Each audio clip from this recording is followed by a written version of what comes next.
Vamos falar agora de TOD e TDAH. Esses são dois transtornos, dois tipos de transtornos que podem aparecer durante a infância e acompanhar o indivíduo por toda a vida.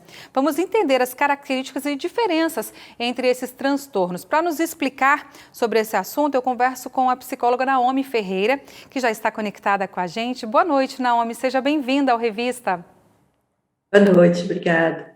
Bom, para a gente começar, explica para a gente o que é o TOD, e o TDAH.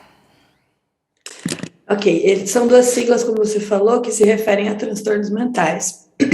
Desculpa. O TOD é o transtorno positivo desafiador e o TDAH o transtorno de déficit de atenção e hiperatividade. Tá, e quais as principais características desses transtornos em crianças? O TOD, ou TOD, também famoso TOD, as principais características são um humor raivoso, irritável, um comportamento questionador e desafiante e uma índole vingativa. Essas três características principais.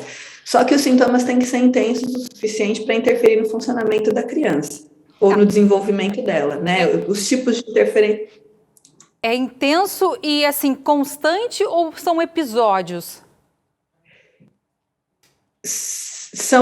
É um comportamento consistente, E eles precisam estar presentes nos últimos 6 meses. Certo.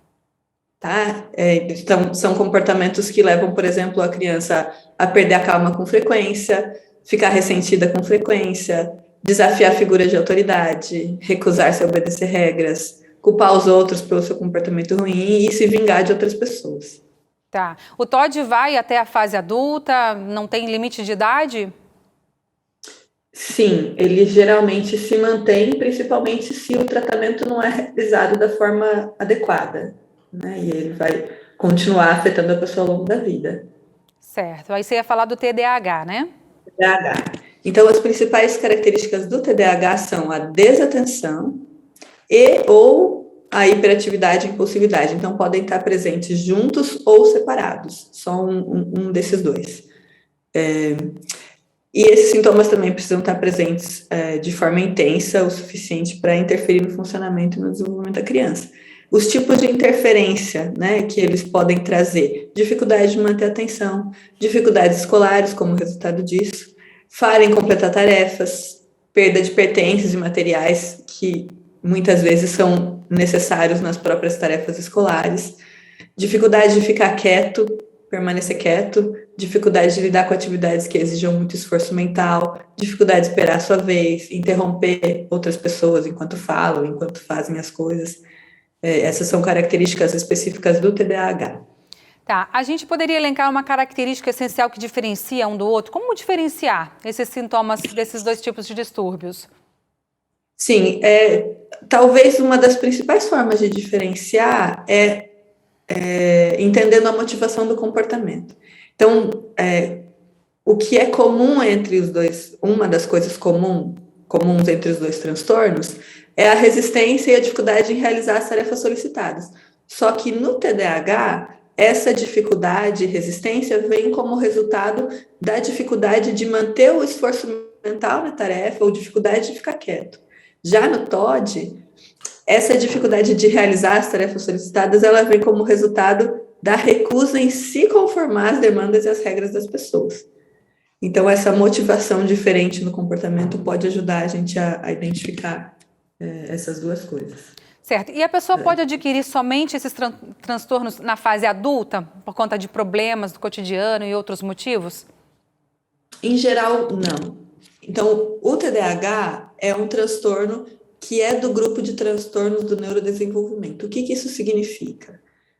Os transtornos do neurodesenvolvimento, eles são transtornos que aparecem durante a fase inicial da vida da pessoa, ou seja, na infância, E um dos critérios para você diagnosticar a pessoa com TDAH, por mais que esse diagnóstico possa acontecer só na vida adulta, é que os sintomas precisam ter estado presentes antes dos 12 anos.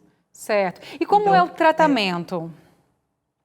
O tratamento, ele precisa ser combinado em geral, O acompanhamento psicológico, o tratamento medicamentoso e muitas vezes a intervenção neuropsicológica, acompanhamento psicológico para lidar com aspectos psicossociais, para a criança desenvolver melhores habilidades nos relacionamentos, lidar com frustração, para a própria orientação dos pais, né? O tratamento medicamentoso, ele vai ajudar a tratar as bases neurobiológicas dos transtornos, e a intervenção neuropsicológica vai ajudar a criança em funções que são específicas da região frontal, né, do córtex pré-frontal do cérebro, que são a capacidade de regulação emocional, controle do impulso, da agressividade. Então, o ideal é que esses tratamentos aconteçam juntos. Certo. Muito obrigada, viu, pelas suas informações. Um abraço. Agradeço. Boa noite. Boa noite.